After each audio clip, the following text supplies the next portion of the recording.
Okay, I finally figured out how to switch my phone over to SD settings or whatever so that it's not using up the internal storage. So basically the 256 gigabyte thing that I bought and put in this thing, I haven't even been using. My phone just got full, I guess. See if that's true. Anyway, let's get back to the Claire Jordan situation. So prior to Claire Jordan leaving here in Tillamook, she had wasted about 100 hours of my time, between empty promises and she's gonna, and also her meltdowns. And I do think that there's a big difference between a meltdown and a mental breakdown. In most of these situations where an autistic person has a mental breakdown, they call it an autistic meltdown because they're told that's what it is.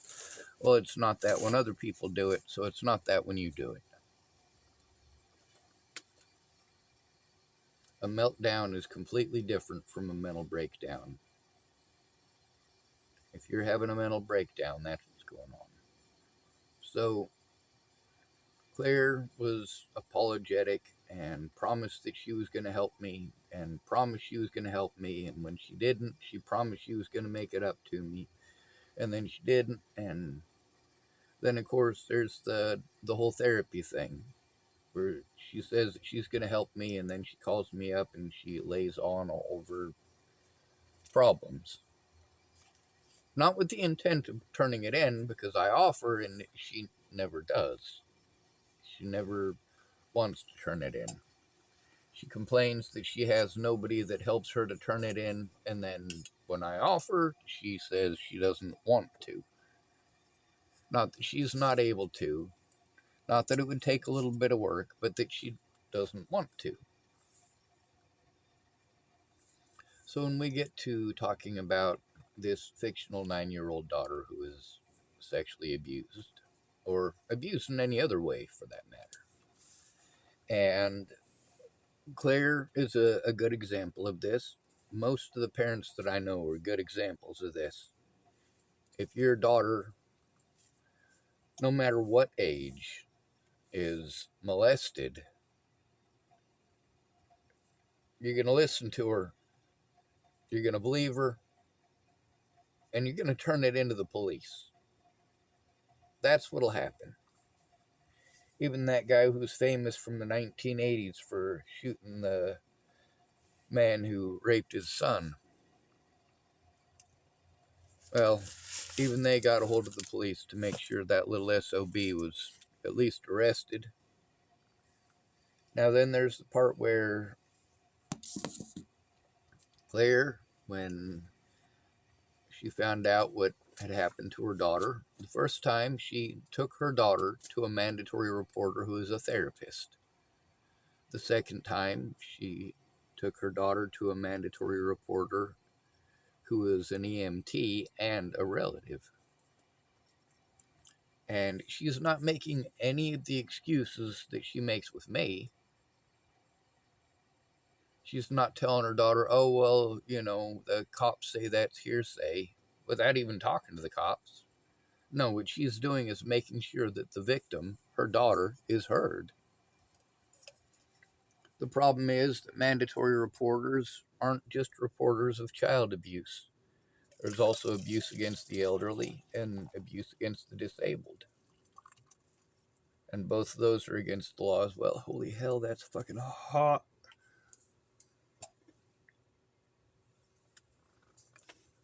So let's get down to the brass tacks of it, right? With Claire Jordan wanting to make it up to me. One of the things about people who are drunk is that they don't hear anything that you're saying. It goes in one ear and right out the other. They might pick up a couple little bits and pieces of it, but that's about it. And oftentimes those... Sorry, I'm trying to find a place to put this hot SOB. All right. Maybe I shouldn't have poured hot coffee while making a video. So, for her, one of the things that she brings up a whole lot, like, and more so when she's, well, I've only seen her inebriated once that I can verify is inebriated. The rest of the time, she seemed fine. But over the course of talking to her yesterday and the day before, like it really did seem like she was drunk and woozy. Maybe it was NyQuil, maybe it was Robitussin, maybe she was legit sick. But regardless of what the situation is, it still happened.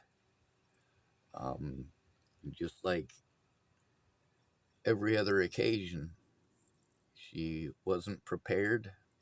Um, One of the things about, for example, when her daughter told her what happened, she listened to her daughter and then got a hold of a mandatory reporter right away. That's not complicated. That is so not complicated. But with me, there's 10,000 other steps that she's got to put in there. Steps that don't actually exist. Roadblocks that don't actually exist. Complications that don't have any bearing on either of our situations. When she says that she's going to help me to turn in the abuse, she has to know what the abuse is. And that doesn't happen when every time I get to that part that I have to listen to her tell me another 35 to 45-minute story that I've already heard 100 times because she interrupts at the same part of my story every single time. That doesn't help. Then I explain to her how repeatedly interrupting the victim and talking about yourself shows that you're not trying to help them, that it's not about them, that it's about you. Now, yesterday and the day before, sorry, Thursday and Friday, I should be saying now because it's almost 5 in the morning. Thursday and Friday were the 2 days that she was supposedly going to help me. On Thursday, she said that she was going to help me. She was finally going to make it up to me for all the screwed up that she did. By the way, she admitted that she did screwed up stuff, which puts her a mark above most.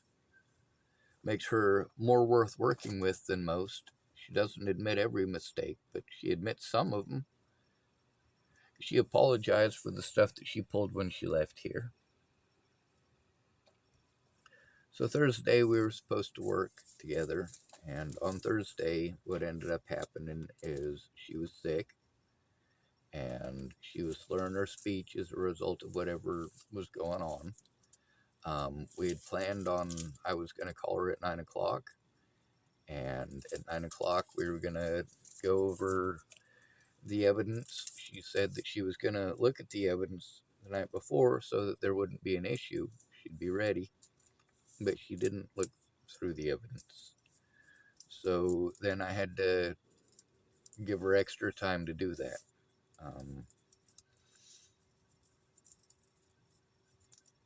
I called her at, I want to say, 9:30 instead of 9 the first. No, I called her at 9:02 on the first day, and we reset it for 9:30 for the second day so that she could look at stuff and have some time to go over it.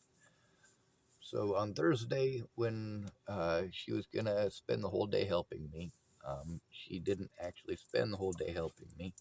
She interrupted me, I don't know how many times, just repeatedly, like an excessive amount repeatedly, like an alcoholic does, and also being extremely apologetic over and over and over again, like an alcoholic does. Well, don't tell me you're sorry if you're going to keep on doing it through the whole conversation. Second of all, stop making turning in abuse into a conversation about you. And she kept on interrupting me. I don't know how many times to say, I'm going to make it about me. I'm going to make it about me real quick. Sean, I'm going to make it about me. But it's not real quick. And then she ends up telling me a whole bunch of stuff. She knows I'm recording. She tells me a bunch of stuff about her daughter and her daughter's situation that I'm trying not to give out everybody's personal information. She gave me permission to record and gives me permission to post it up. Nothing redacted, she says. But then she wanted to repeatedly interrupt me over and over again to say nothing redacted. Um, okay, well, we need to stop doing that for damn sure. Yes, I get it. Okay, nothing redacted. Okay, fine. Now, can we continue working on the situation at hand? And then, of course, she starts telling me about her daughter again. Or she wants to do the, oh, you poor puppy thing. The way that women coddle each other and the way that you kind of coddle children who are abused. No, I'm a grown adult and I'm autistic. Please knock off the BS. Don't tell me you're sorry my grandma died. You know that doesn't work. And if I tell you that that's something that I don't want to hear, instead of saying it 30 more times and then apologizing 30 times because you said it 30 more times, how about stop? See, that's the thing about the repetition in that manner that she was doing that was severely bothersome, is that people who are repetitive like that are usually on alcohol. It's usually alcohol. And then the slurring of the speech. Now, there's a possibility that she's actually sick. I do believe that there's a possibility that she's actually sick. Then there's all of these interruptions. She's making each of these interruptions over and over again. And then she's wanting to passive aggressively make me feel like shit for asking her for help. Telling me, oh, I feel like crap. I'm sick today, but I made a promise, so I'm keeping my promise. And she said that probably, that one right there alone, probably 30 times. But she wasn't keeping her promise. She wasn't listening. She was telling a bunch of stories about herself, telling a bunch of stories about her daughter, interrupting me at the same part. So she knows absolutely nothing of what I was telling her for the last 2 days, because when it came time to actually talk to somebody, first of all, the first day, she didn't make any phone calls with me, not one. I finally had to give up on the day and fine, we'll do it tomorrow. She said, well, I'll set tomorrow to do it. So I said, all right, we can do it tomorrow. So Friday rolled around and the same thing happened. And, over and over again, she's just stuck on repeat. And I'm going, what the hell is going on here? And she's slurring her speech. And then finally, at 2 o'clock in the afternoon, finally, she is going to be on the phone with me. After telling me she's going to spend the whole day, finally at 2 o'clock in the afternoon is when she's on the phone with me while I'm talking to Brandon. We didn't make any of the phones to the people that we needed to turn shit in because she couldn't focus. She couldn't stop talking about herself, couldn't stop talking about her daughter, couldn't stop talking about Joshua Keith Stromberg.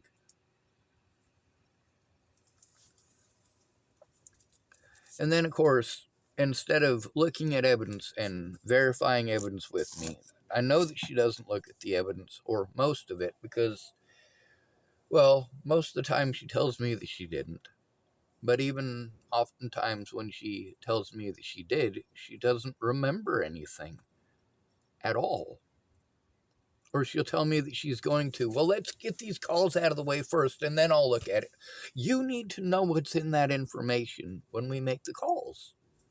Some of this stuff, I've been sending exactly the same screenshots to her for years and she still cannot remember them. It's almost like she's got amnesia. But then she wants to tell me about having PTSD. She wants to tell me about all these stories about Casey and all these different places that she went to. If she's going to help me to turn in the abuse that I'm enduring, she needs to know the abuse that I'm enduring. That's the reason I send these videos that she doesn't look at. That's the reason that I send this evidence for her to read. Maybe she will, maybe she won't. Maybe this time she'll keep her word.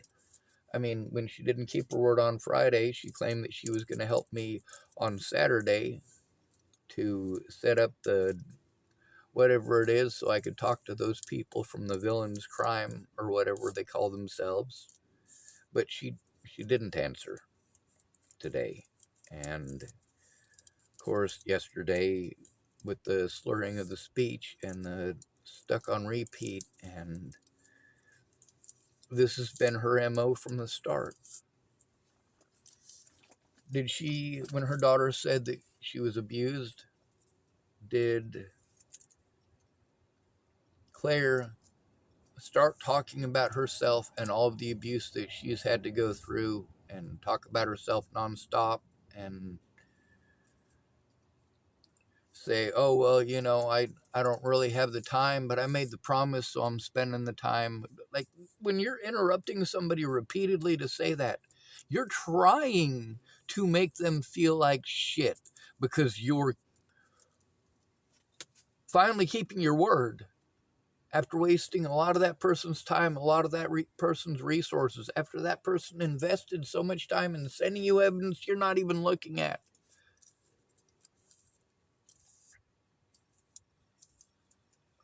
This is insane.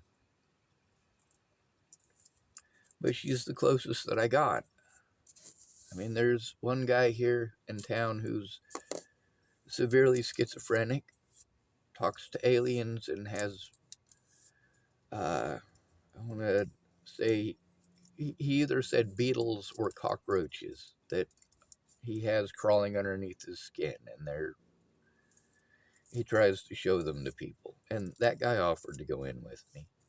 There's another guy who's real nice to me, and everybody says, why don't you ask that guy? I have, repeatedly.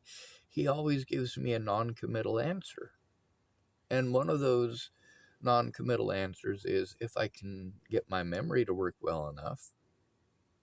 Well, that's an if. That's non-committal. And if his memory is that messed up, I mean, obviously that's not somebody that I should have to depend on. The government has agencies that are supposed to protect people like me from situations exactly like that. Having to depend on people that they're going to consider unreliable anyway.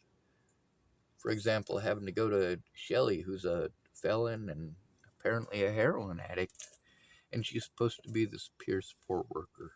Didn't work out too good, did it? So then, of course, it becomes a situation where, sure, for her daughter, she'll turn it in right away. But with me, she'll tell me all these excuses that every person automatically comes up with when they want to say, I'm not a lawyer when it comes to you needing help with somebody who's a friend or family member, turning it in right away, just like Claire did for her daughter.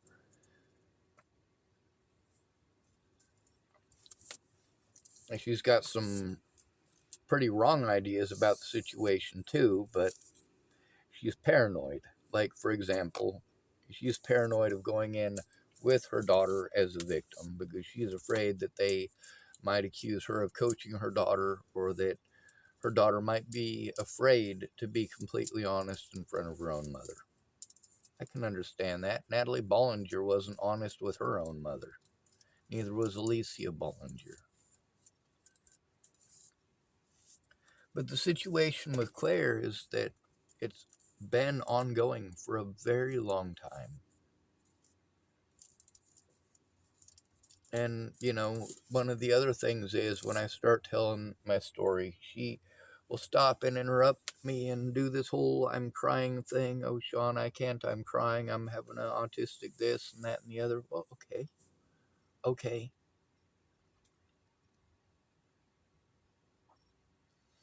But understand that when you want to repeatedly interrupt me to tell your story, and then repeatedly interrupt me to tell your daughter's story, and then you want to say things to me like, oh, well, I know they did it to you because they did it to me. No, those are not equally transferable in a court of law. If you're going to go back and forth between whether or not you want to turn in the abuse that you went through, and whenever I offer, you say, oh, well, the Boulder cops have got it covered. They're working on it. But then you want to bitch at me that the Boulder cops aren't working on it, that they're letting Joshua know that, they're looking at him for pedophilia.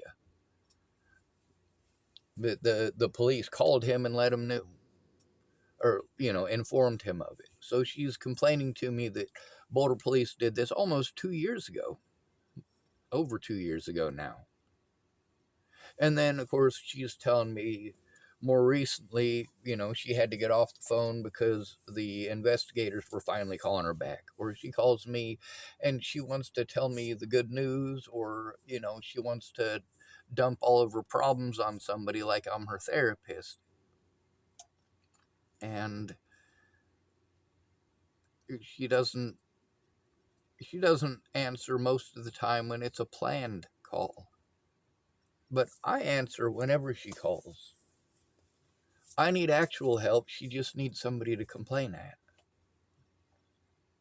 Then she says that she's finally got a therapist who will do their job as a mandatory reporter. Well, I hope so. That would be a big help for her. But she's also wishy-washy, and you can't be that. You're either going to help or you're not. You're either going to keep your word or you're not. But when you make a bargain, you need to keep your end of the bargain. When you make a deal, you need to keep your end of the deal. When you say that you're going to listen to somebody, you need to shut the fuck up. That's the problem with all of these people. They don't shut the fuck up. Now, also, there's a situation where you get to hear me and Claire talking on my channel. You get to hear some of those recordings.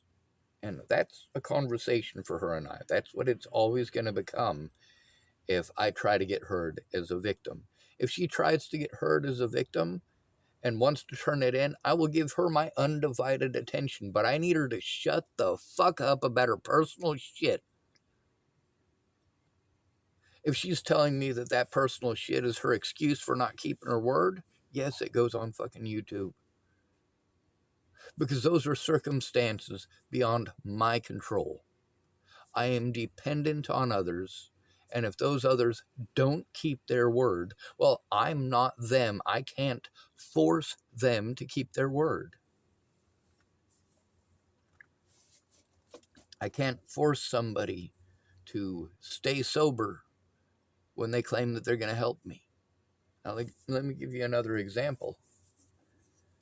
Veronica Bruce in Nebraska worked for I think she actually worked for Region 3 Nebraska. But I knew her from when I first moved to Nebraska back in 1995. 96 maybe. Veronica Bruce, I didn't know her to be a heavy drinker, but I knew her to make dumb decisions when she was drinking. Now, before Natalie was killed, I went to try to reach out to her because of where she worked, because I needed help stopping abuse, and I am disabled. Now, instead of helping me out, instead of trying to listen on a professional level, she wanted to call me when she was drinking and painting a room, and really didn't know what the hell was going on, and kept on interrupting me because she was drunk. Dallas Richmond couldn't help me because he was an alcoholic who was constantly pity partying himself. Poor him, poor him, poor him. Not that things were great for him, his ex fucking sucked. So I can understand. Can you understand that these are the people I have to depend on as friends or family? Claire knows exactly what to do to turn this stuff in. She's shown on multiple occasions with her daughter.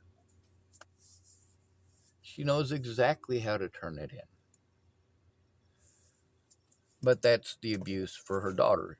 But about the abuse that she's gone through, that she wants to interrupt my story every time to tell me about hers. Well, I have evidence of mine, and I've sent her evidence of mine. She's never sent me a single piece of evidence to show that she actually went through this stuff. I just have to take her word for it. I've never, ever heard her daughter tell me any of these stories about being abused. I just have to take Claire's word for it. I've never heard any recordings from her daughter or from any of these other people that she claims that she was involved with. I just have to take her word for it. Well, I'm not asking people to take my word for it. I am sending them the evidence of it, and they're just not looking.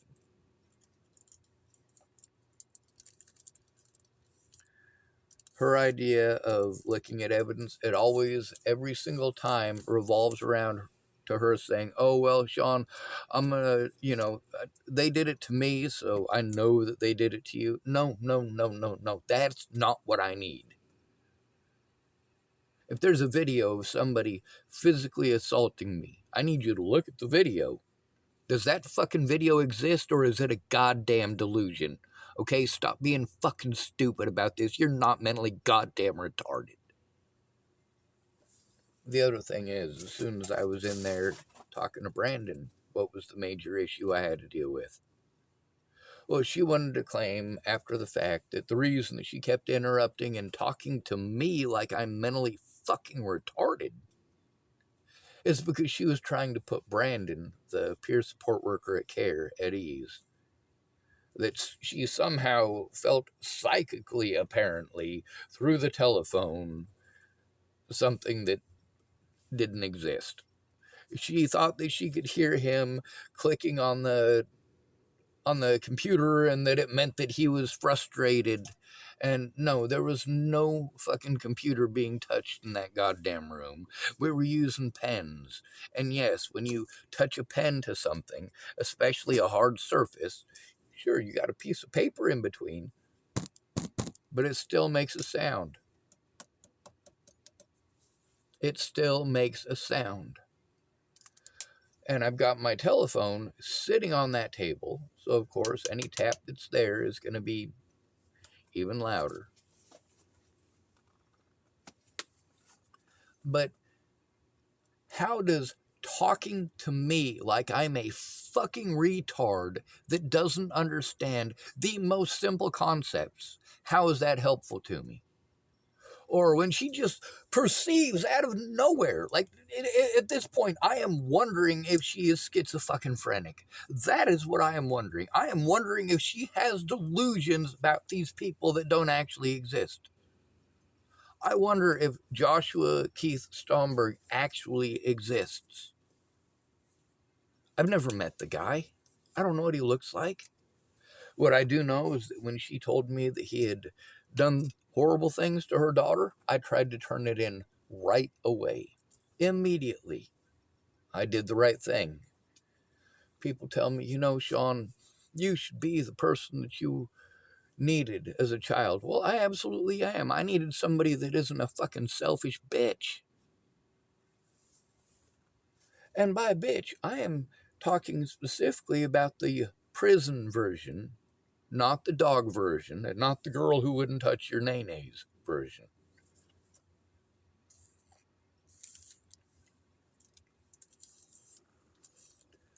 If she wants to interrupt me to tell me that she understands, or that she's only telling me these stories to let me know that she understands. No, you don't, or you'd shut the fuck up. See, that's the difference between when she was asking for my help and when it's time to reciprocate. I listened to her stories without interruption because we were going to turn them in together. But instead of turning them in together, when it came time to turn them in, she intentionally went off on her own.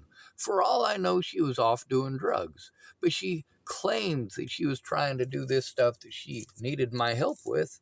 She claimed that she had gone to do this stuff by herself. Or many times when she was going to spend the time to assist me, all of a sudden she had to go do a bunch of stuff without me to turn this stuff in and then come back and complain that they wouldn't do anything. Now, did I see her ever do any drugs? No. Did I see her drink? Yes, once.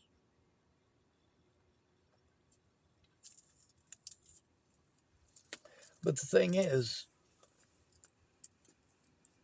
you need to take it seriously. If you are going to help somebody, actually help them. When it comes to abuse against the elderly or the disabled, you need to take that situation as seriously as if it was a 9-year-old girl. We are vulnerable people, and even more so if we're male, and even more so if we're on the streets, even more so if we can't run away, and even more so if our predators want to call us mentally ill because we got post-traumatic stress disorder and pretend that we're schizophrenic as a result of it. Now, before you guys start typing on here about how, you've got a family member that's schizophrenic, and obviously, you think that I'm saying it's okay to do these things to schizophrenic people. I have to deal with a lot of those folks. That's absolutely not what I'm saying. It's not okay to treat schizophrenic folks this way either. If somebody is coming to you because they're being abused, whether they're schizophrenic or not, you need to take it seriously. Once they start telling you that it's purple aliens and the grays at war inside of their head, that's a different story. That's a different type of help altogether. Now, with Claire, any evidence that she wanted me to verify, yeah, I'll look at it and I'll verify it. She complains to me that nobody would turn it in with her, but then she admits that I offered to turn it in with her, and she just simply screwed that up. She knew that I was sober, and she was fairly certain that Casey was on meth, but she went with Casey. That's also something that pissed me off. If you're actually trying to get to your kids, then why are you hanging out with this guy who's got some very severe mental issues, obviously, and also a drug addiction, obviously? He never went in with her to turn this abuse in. What he did was use Claire to manipulate people into giving him stuff, the same as he'd done with me. That doesn't help the victim. When you go in to turn in abuse and the person that goes in with you is being very blatant about only being there for the freebies, they're not going to hear your story and help to make sure that your story's heard. They want the free stuff that's at that location. Well, I don't need the free stuff. I need to be heard. So it seemed to me she came across as being drunk both days. On both days, I had to give up the time that we were going to work on this stuff because she obviously wasn't going to work on it. She had to continually and repeatedly pull herself away from the situation and then tell me she's sorry again. Tell me that whole stuff about how she feels sick, but she's trying to keep her promise because she said she would.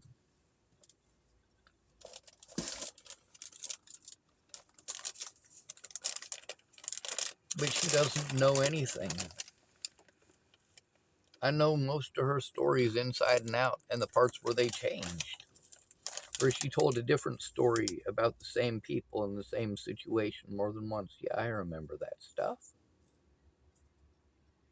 Mostly because people use these as their excuses not to come forward, not to keep their word, not to keep their promises. Sometimes people say things like, "Oh, I never said the words I promise." Well, in most of these cases, these people did. And Claire, this is, I want to say, close to 20 times that she's done this. I know that when Shelly was still my peer support worker, that the day that Claire was going to be on the phone with me to talk to her, and that was months ago, by the way, Claire didn't. Now, the people that she needed to tell some of this stuff to, she tried telling this stuff to Brandon, interrupting in the middle of some stuff that wasn't all that important, but we were still doing it. It's not that important because they're just going to lose the paperwork again. I mean, at this point, this is what I expect out of these people. This is at least the fourth time that I've filled out their fucking paperwork for housing there. Multiple applications over and over again. But we were going to call Mary Miller at CARE to turn in this abuse. To turn in the actual abuse by the care workers. That's who we needed to call. But we didn't make that call because Claire couldn't stop interrupting and talking about herself. And also the pity party thing. Oh, well, I'm keeping my word. Even though I'm sick and I feel like shit, I'm keeping my word, Sean. Even though, Sean, I feel like shit, I got the flu, I feel like shit, I'm keeping my word, I'm keeping my word, I'm sick, I'm sick. Oh, I'm keeping my word, I'm sick, I'm keeping my word, I'm keeping my word. Like, at some point, it needs to register to her that we already heard that part. Then when I'm telling her a story about what's going on with me, because this is the stuff that we need to turn in, the stuff that I sent her evidence of so she knows it's true, and it's continually derailed to whatever she wants to talk about. And I try to explain to her that, when she interrupts me, even a small interruption, especially the more you interrupt me, the more frustrating it is for me, the more difficult it is for me to speak, the faster I have to speak to try to get the information out there because you're not interested in what I have to say. You're interested in making it about you. In all of these situations, you cannot do that. When it came to the abuse against her daughter, did she make it about her the whole time? No, she did the right thing in that situation. She knows exactly what to do. She's also telling me for the last 3 years that Boulder is going to do something, and then she complains that they don't. And she wants to turn all this in. And then when it comes time to turn it in, oh, well, she doesn't want to because Boulder has promised that they're going to do something again. Christ almighty. And then, of course, the getting emotional thing. A lot of the stuff that she tells me over and over and over again, I don't need to hear it. I heard it the first 100 fucking times. This is the shit that you need to tell the fucking investigators. I mean, I'm pissed off about having to explain this shit to her. Because she'll tell me, oh, I'm sorry that happened. Oh, I'm sorry I did that. And then she will literally do it again immediately. If she knows that something is hurtful, she will do it again. I don't know what it is ingrained in her brain that forces her to do that. It is a compulsion.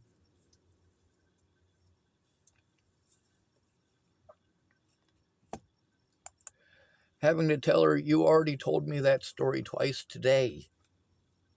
On a story that she's told me 100 times, but hasn't tried to turn it in with me. So what's the point in telling me? Why are you interrupting the stuff that you're claiming? You're going to hear my side, you're going to look at the evidence, and then we can turn it in. We can make these phone calls. We never get to that point.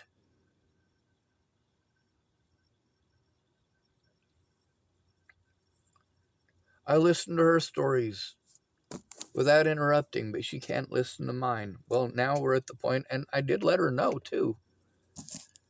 that I interrupt her the same way that she interrupts me, and I hope she's aware that I do it on purpose. Absolutely, I do it on purpose. It doesn't fucking feel very good. When I start telling just the generalizations of how people treat me, and then you fill it in, this is how you explain a situation that can get complicated. You start off with, I was assaulted, and then you fill in the details of being assaulted. But you don't get to fill in any of the details of who, what, when, where, and why. When the person that you tell that you were literally just assaulted wants to tell you about how, oh, yeah, I was assaulted once too. Oh, did I ever tell you about the time that I was assaulted? Oh, I had a friend who was assaulted once. And then later on, they're like, well, you didn't tell me any details. I couldn't. You wouldn't fucking let me. You wouldn't stop being a selfish person and making everything about you. And this is what we have taught women in the United States to do. Now, Claire is a woman. Her daughter is a woman. The therapist they go to is a woman.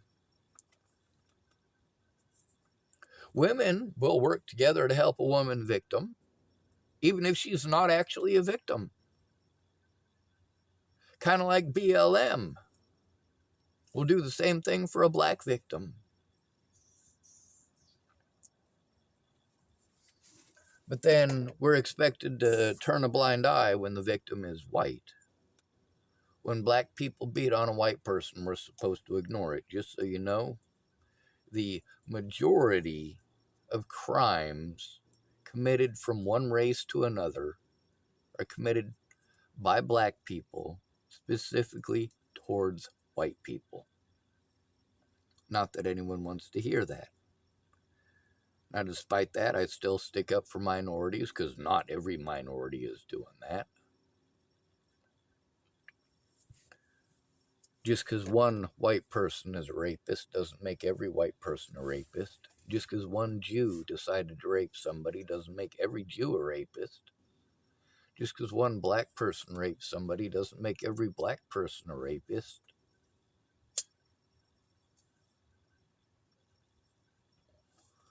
We've also got to sit down and take a look at cultural norms and social norms. Things that are acceptable, like your bias. Got to hear Donald Trump's boys saying that they're allowed to waylay our asses if we touch them. So what are these officers doing? These ICE officers? They're charging people. I don't mean charging them with crimes. I mean charging them, running them down, tackling them and saying, oh, well, they touched me.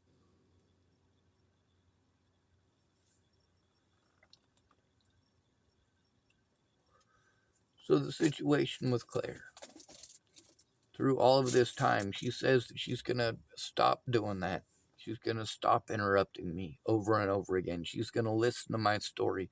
And even though I explain the watching a movie thing over and over again, I probably had to explain that at least 20 times in a 2-day period. Something that she claims that she understands every time we talk, and then she does it nonstop. I explained to her there's a difference between having a conversation and turning in abuse. When we turn in abuse, you need to focus on the abuse. We're not having a conversation. Just like when your daughter was abused, that wasn't a conversation. That was you making sure that your daughter as a victim was heard. That's what I need you to fucking do. Except unlike your daughter who you're going to believe blindly, and unlike your situation where you expect me to believe you blindly. I'm not asking you to believe me blindly. I'm asking you to look at actual evidence that actually exists. You've provided no evidence that you've made any of these efforts to call the people you claim you called. You have never produced even a single piece of evidence.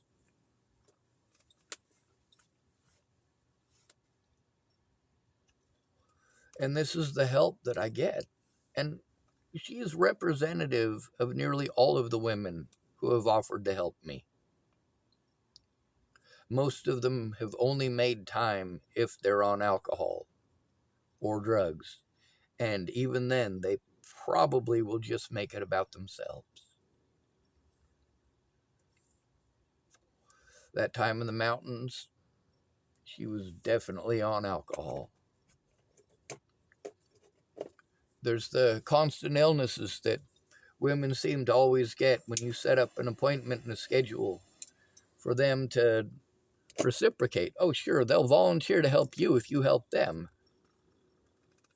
But then, of course, they're more important and we need to focus on theirs first because they got children. And then, oh, I can't speak up because I have children. I can't speak up until this court stuff's done. Or I can't speak up because of my credibility. They're attacking my credibility. You know what? If you see somebody getting assaulted, you speak up. Don't use your credibility as an excuse.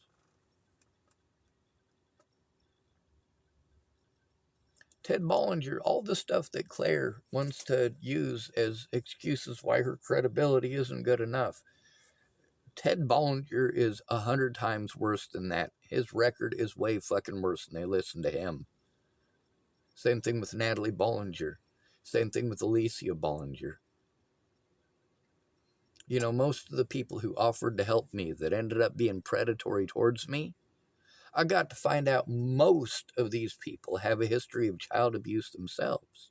Now, that may not be representative of Claire Jordan. They certainly tried to charge her with that, according to her. Tried to push towards it. But when we're turning in the specifics of what happened to me, when I say I was assaulted by a police officer, there's more to it than that. Interrupting me at that point where I've only gotten halfway through one sentence to tell me, oh, I'm going to interrupt you there. They did the same thing to me. They did the same thing to me. Was it the same officers?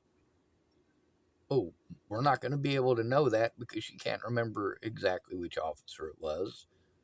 And she hasn't bothered to let me fill her in on the information of which officer it was. And even if I am able to slip it in there, she's going to either A, talk over the whole thing, or she's going to forget it immediately. I don't know how many times I stopped between Thursday and Friday, stopped what I was saying, just to ask a question to see if she was listening. And she failed every single time.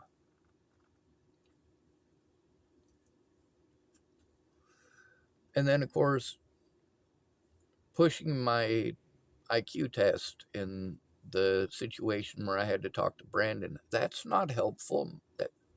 Forget my IQ test. She's talking to me like I'm retarded, but then telling him that I'm intelligent visual learner, so you have to do this. But she's not explaining it right. She's not explaining who or how I am.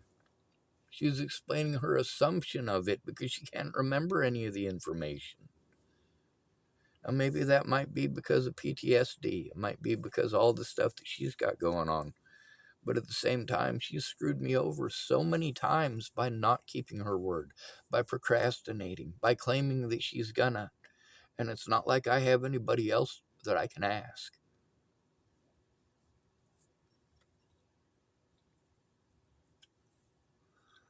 Yes, I can vouch for the fact that a lot of the stuff that she claimed was going on out at TFCC, they also did to me. Yes, I can verify that.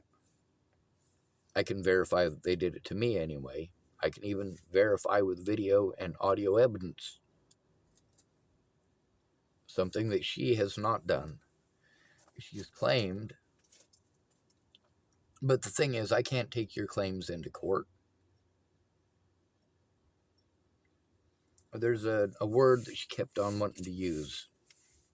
When it comes to actual admissible evidence and witness statements, things of that nature, the cops always want to tell us poor people, especially if we're homeless, things like you can't make a report for somebody else. It's a witness statement. They absolutely can. Now, Claire has been told all of this BS, the same BS I've been told. But she also claims that she's had mandatory reporter training, and it's obvious that she hasn't. When it comes to the mandatory reporter training, I did ask her to look at the training videos. They're not very long. It doesn't take much. The stuff that she keeps telling me, the stuff that she's regurgitating that she heard from investigators who were treating her like she was schizophrenic and delusional because they didn't want to do their job, is not what they're supposed to be doing according to the mandatory reporter training, which she claims that she has. Well, if she had that mandatory reporter training, she wouldn't have been spouting this ignorant goddamn bullshit for the last 3 years. If she actually had that mandatory reporter training, she wouldn't be arguing this crap because she would know that what she's saying is illegal. She would know that what these mandatory reporters told her is illegal. So I'm having to try to put my trust in somebody who repeatedly betrays my trust, who, if I tell her something is harmful to me, especially emotionally or mentally, she's going to do that exact thing.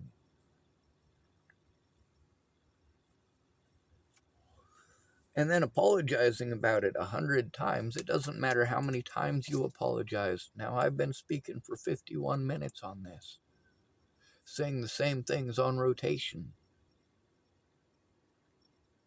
saying them in just a little bit different way.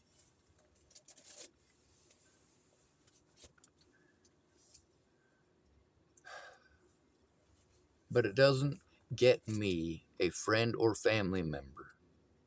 A friend or family member, when you are a disabled person, you are supposed to go to a friend or family member and have them turn it in with you. That's the simplest fucking shit on the goddamn planet. Anybody who is too stupid to figure that out belongs in a home. They need Velcro shoes. That's what lets me know that these people who are playing stupid are not that stupid. The fact that all of these people can tie their own fucking shoes.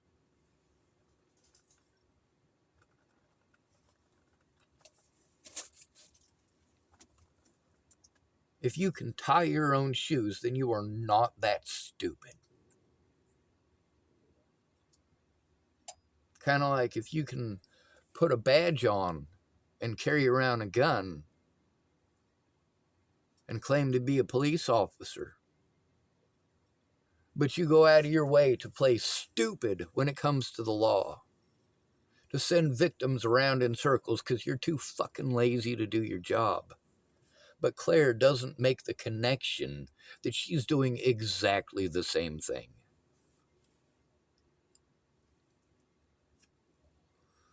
Just like with my public pretenders. When it comes time to do your job and to keep your word and to keep your end of the deal, well, you're always sick, or you got to go on vacation, or 10 million other things that don't have a goddamn thing to do with me except for the fact that it's helping to prevent me from having justice.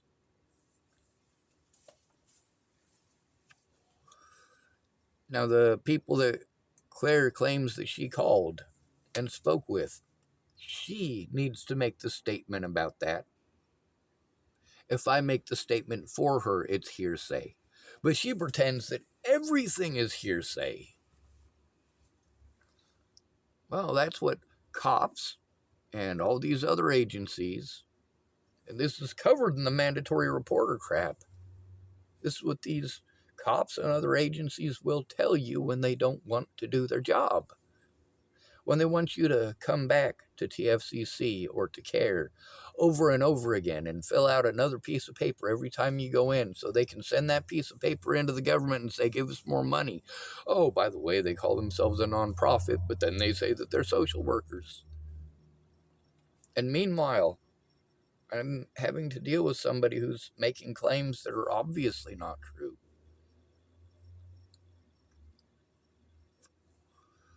The reason that I don't trust Claire is because Claire has never come through in the past. It's the same thing every time.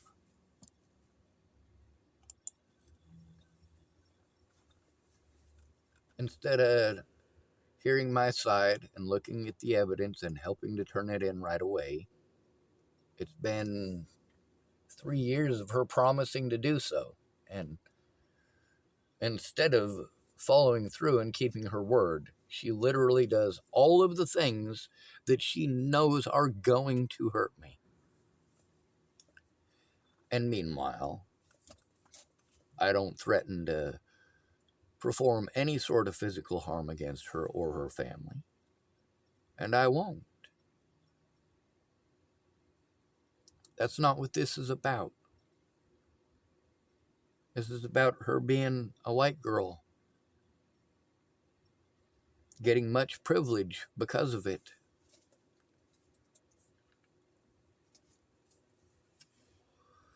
And believing that, like with most women here in the United States, believing that it needs to be about her. It's kind of like those of you who are married and your wife asks you how your day was. You know that's a trick question as soon as you walk in the door. If you start telling her how your day actually was, there's a good chance she's going to complain about you being negative all the time. And then what she really wants to do when she asks that question, she's wanting to get your attention, even if she has to lie and pretend it's going to be about you, so that she can bitch about her day. Or talk about what the neighbors said, or who's fucking who. I know a lot of married men who can't stand their wives because their wives, instead of talking about things that are meaningful, are always talking about what everyone else is doing. And then there's the you just need to mind your own business people. You know, the people who complain that nobody's helping them, but then they won't help anybody else. They say, oh, well, I just want to mind my own business. Yeah, exactly. And the people that you're asking to help you just want to mind their own business. They already know that if they're abused, you're not going to do a goddamn thing. Why would they lift a finger to help you? Now, Claire does the my children, my children, my children thing. And that's another thing that days of recording explaining, hey, I've had to deal with predators hiding behind their kids through all of this. My predators hide behind their kids after threatening harm against me. I need help turning in the threats against my life so that I don't have to post this shit on fucking YouTube. And it needs to be done quickly because in the amount of time that it takes somebody to even recognize that I've been assaulted once, I've been assaulted 5 more times and still have no advocate. I still have empty promises of people who are schizophrenic, people who are delusional, people who are on drugs, people who are on alcohol. Even if when they were on alcohol was just that one time, the fact is that that's the one time that they decided they were going to make the time to help me. Kind of like Kayla Trujillo was going to help me before Natalie was killed. Over a year before Natalie was killed. Instead, that one night that she was going to help me, she ended up getting drunk. And then finally she was willing to listen. Instead, Joshua Bear woke up and wanted to be an asshole to me, and then I had to deal with her being a drunk asshole and him being just an asshole. And later on, she wanted to blame that all on Bear. Well, a lot of it was Bear, but there's also the fact that after that, Kayla Trujillo treated me like shit over the situation every single time for like 6 months. Then later, she finally offered to help again after I'd wasted a lot of money and a lot of time because she'd promised to help before and instead she didn't. I spent all of that time and it got absolutely nowhere. And after the fact, of course, she wants to hide her interactions and her involvement. The fact that instead of trying to help me turn in the crime, she wanted to sign me up for dating sites. Instead of helping me to turn in the crimes, instead of spending the time she promised she would spend with me for the help that I needed when I needed it, she decided that she was going to smoke a bunch of pot and play video games until 2 or 3 o'clock in the morning.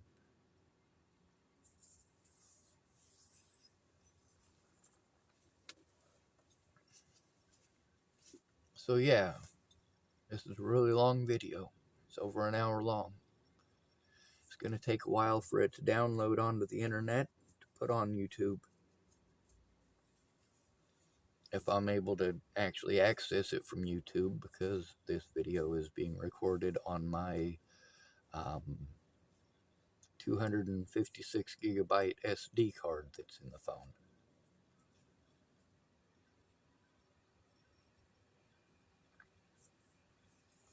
The things that y'all are complaining about, well, I don't think that any of those minority groups deserve my attention or my assistance. None of those minority groups give a shit about me because I'm broke. I'm not a woman like Renee Good. I don't live in a house like Renee Good. I didn't have friends or family members there with me recording it because they gave a shit like Renee Good.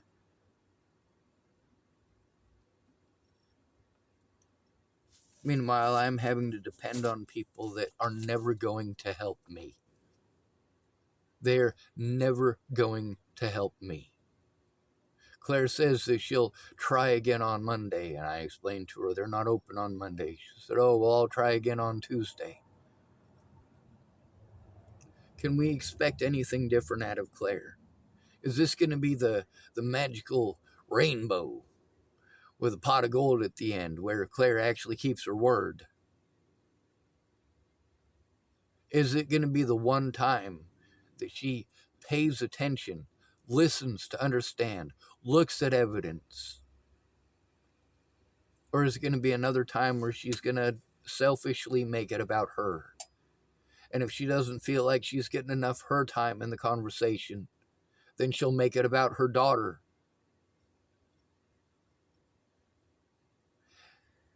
Her words, when she makes her promises, sure, it sounds nice. But then when it comes down to it, she doesn't keep her word. She doesn't fulfill her end of the bargain. I have to believe people with a history of not keeping their word. They don't want me to speak up about them not keeping their word. They also don't want me telling other people what their excuses were after the fact, because all of these people who don't keep their word always have an excuse. The most common excuse, seems to me, is cancer. Everybody gets cancer when it comes time to keeping their word. So obviously this video isn't an angry, hateful one. Obviously it's not one of the grr ones. Well, I was having to talk to Brandon on Thursday. I got to hear Claire just out of nowhere, willy-nilly, just saying random shit out of nowhere that's fucking stupid as hell. Like, it's okay, Sean, breathe. Jesus fucking Christ, go stick your head in a toilet and flush. I am breathing, you fucking idiot. Now there's your anger for the day. There's your anger for this video. I am breathing. I do practice breathing. I do those breathing exercises. How about stop interrupting to say stupid shit? Like, that was out of nowhere when she said that.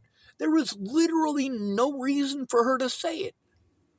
Just like after the fact, I explained to her, hey, you talked to me like I was fucking retarded in there the whole time. You kept interrupting me to treat me like I had done something wrong. And she wanted to make the excuse of, oh, I was trying to make Brandon more comfortable. He was really nervous. I heard him tapping on the computer. I'm like, oh my God, what the fuck? That doesn't make it okay to chastise the goddamn victim for no fucking reason.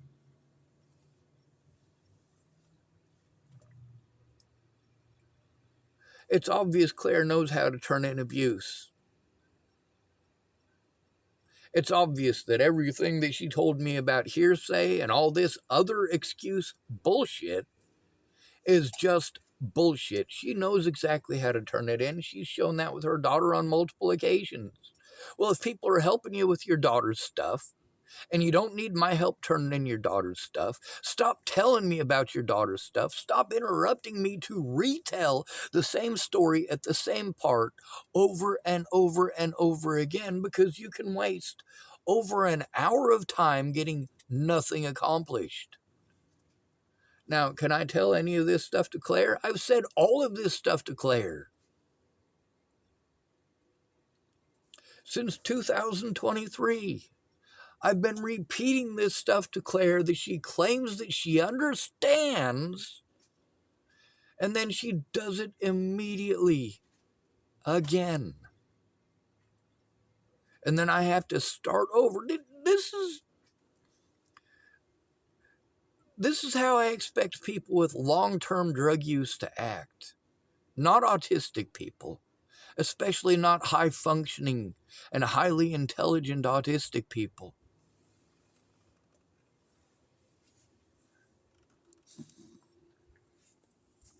So I'm going to end this video. I'm going to continue hoping that Claire will keep her word, even though I know otherwise. Kind of like I continued going to see Miss Shelley for months, hoping that she would keep her word and do her job, even though I knew otherwise from past experience. I know what to expect from Claire from past experience. I know what to expect from Shelley from past experience. But I've got nobody to go to. I've called every place there is without a friend or family member, which Claire keeps offering to do. She keeps offering to step into that role. And then she procrastinates as much as possible, same as Miss Shelley does. Then she wants to complain about Miss Shelley. Well, we should have turned Miss Shelley in last Thursday morning like we had planned. When she rescheduled the situation for Friday, I was like, all right, I'll take Friday off and we'll try this on Friday. But on Friday, same thing. Can't stop talking about her. Can't stop interrupting to apologize that she did something that she immediately does right after apologizing for doing it. And then she apologizes again and does it again, apologizes again, does it again, apologizes again, does it again. When I'm trying to explain about my situation, she wants to interrupt me over and over and over again and talk about how her situation at the time, oh, I'm sorry. I don't need 10,000 sorries. What I need you to do is look at video evidence that people have been assaulting me over Natalie Bollinger. I need you to look at evidence that shows that the places I've been sent to pretend that it's a delusion. And then I need you to speak up about it with me, not for me. And it needs to be recorded. Not you telling me that you recorded, but never producing it. When I said that Andrew Wolnez was assaulting me, I produced actual video evidence of him assaulting me. When I said that these people were getting a hold of me from restricted numbers, I provided actual evidence. Even in one of the videos just today, my very first video of the day, what did I post up? A video that has threats against me in it. that show that those are true, that those are not delusions. The people were actually threatening to kill my friends and family. While Natalie and her friends and family wanted to pretend that I might because they were strung out on drugs and didn't want anybody to believe me because I had to fucking tell on them. Yeah, I had a bunch of delusional fucking drug addicts doing screwed up things to me, and nobody cared. When there was a change in my behavior because of this abuse, nobody cared. They wanted to treat me like shit because I was having a mental fucking breakdown over being assaulted, over being threatened, over not being able to go see my friends or family without being threatened and assaulted again. Meanwhile, would my friends and family take the time to listen? No, they were too busy getting fucked up on drugs and alcohol and making deals they never ever intended on keeping their end of. Kayla Trujillo never kept her word to turn this shit in with me. Just like Claire Jordan never kept her word to turn this shit in with me. Just like Cara Rogers never kept her word to turn this stuff in with me. Just like Rochelle Shelley Campbell and Danica Garner never kept their word to turn this stuff in with me. But it's all right, because you know what? Jamie Curtis also didn't keep her word. Neither did Veronica Randall. Neither did Pierre Byron. Neither did Candace Bondurant. Neither did Lisette Brown. Neither did Detectives Rogers or Peterson or Hyatt. You don't have to keep your word. I don't matter. When Claire calls me up to complain about her stressful day, or when she claims that she's going to listen to me, and then she makes it about her stressful day, this isn't helping me turn it in. Instead of comparing your situation with mine and making it a fucking pissing contest, how about stop? If you're going to be wishy-washy about your bullshit, that's fucking fine. If you're going to be wishy-washy about turning in people sexually assaulting your fucking daughter, all right, fine, that's on you, because I already tried to turn it in here in Tillamook repeatedly by myself. When she told me that her daughter was being raped and molested, had been raped and molested, the first thing I did was try to turn it in.